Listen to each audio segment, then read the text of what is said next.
Thank you, Pastor Summers. Good afternoon, everybody. First off, I would like to thank Mr. and Mrs. Brown, April Brown, Pastor Summers, as well as the Michael Transportation family for this opportunity to speak and for the work that they do. Please give them a round of applause. And to the class of 2019, congratulations. You guys did it. You're moving on to bigger and better things. So please give them another round of applause.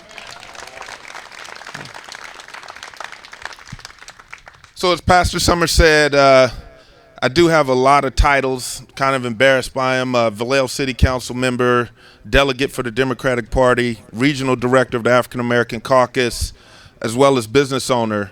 Those titles really, don't mean a lot. It means something for me to be from Vallejo, but a lot of people don't know I have other titles. Things like felon, formerly homeless, formerly incarcerated. So for me, my path, like a lot of you, is the road less traveled. I've been through some things, as they say.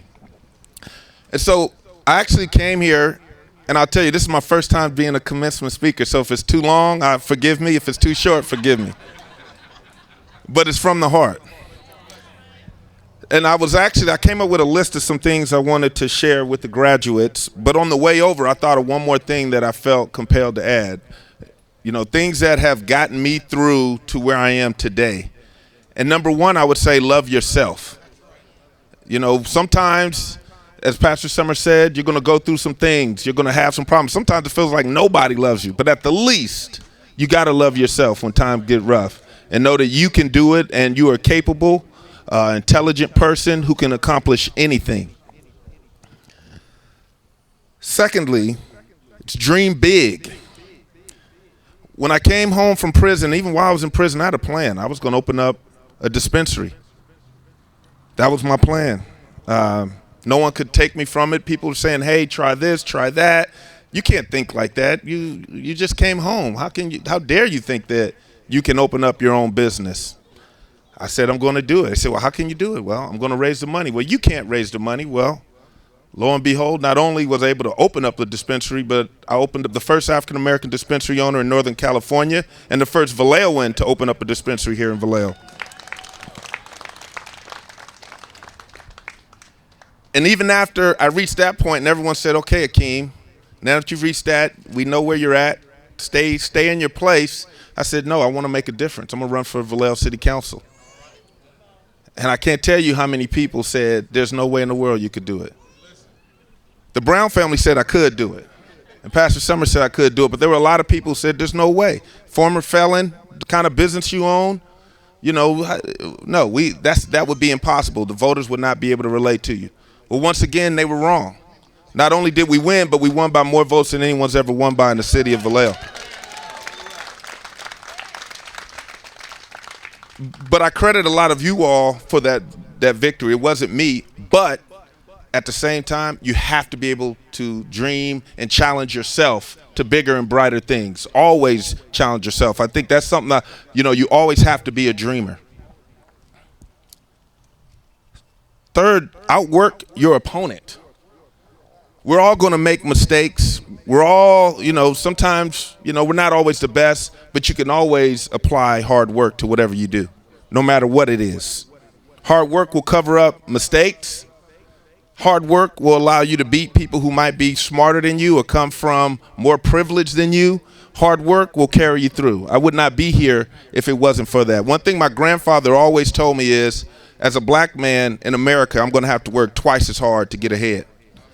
But for me, you could expand that because there's nobody rich here. For working class people, we are going to have to work twice as hard to get ahead and make a difference for our families. And that's what you all are doing here because you guys are having to do extra work to get here. Your life didn't stop while you just went to school, right? You had to go to school and still survive. And I commend you for that hard work. Next is reinvent yourself always. Don't let anyone define you. Never stay the same. I'll never forget when I came home and my parole officer said, well, I got some jobs lined up for you, Mickey D's, Taco Bell. And I said, no, I'm not going to be doing that. He said, what are you going to do? I said, I'm going to open up a dispensary. He said, you can't do that. I said, yes, I am. I'm going to do it. I'm going to accomplish it. I'm going to get off parole successfully. This does not define me, and I'm going to open my business. He said, there's no way. Well, we proved him wrong. Right? But it's interesting because oftentimes people want to put you in a box. It's easier for people to understand you if they can at least plug you in somewhere.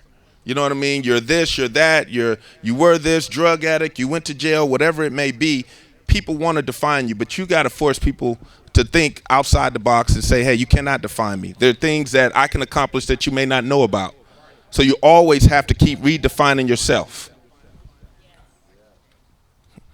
The next one is one that I think that people will like is get your money. Get your money. Right? That's what you all are here for, right? To succeed, to be successful, right? That is something that I truly believe in is success is the best revenge for haters. Keep working.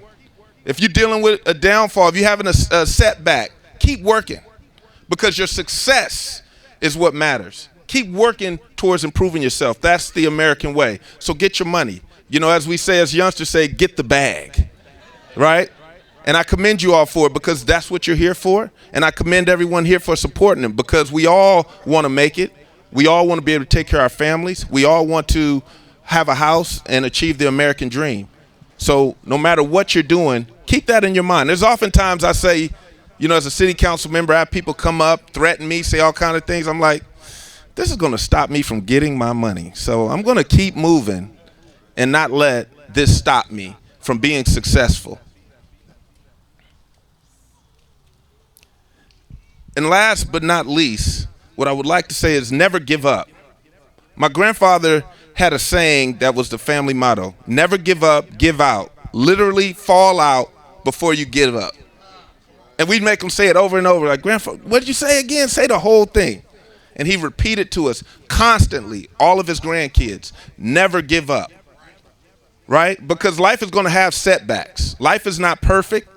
Life is going to have situations that you can't control. But you can at least control yourself and say, no matter what, I'm going to keep fighting. I see people here who've come a long way.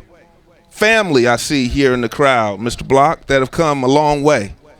And what I would tell you is never give up because not only you never know who you might be inspiring, whether it's a father, son, daughter, friend, you know, keep working because when people see that you're not giving up on your situation, they're not going to give up. And that's very important. No matter what happens, don't give up. No one would have ever imagined I would be here. Ever. If I would have given up and bought into that, I wouldn't be here either. But no matter what, we have to keep fighting. Seriously, 10 years ago, I was homeless, living out my car with not a dime in my name. Now I'm CEO of a multi-million-dollar company.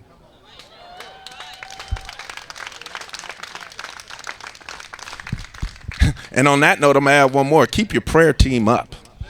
Support your prayer team. You know what I mean? Because I would not be here if it wasn't for that. So in closing, I just want to say congratulations again. We're all pulling for you. We're all proud of you. We're all inspired by the work you've done.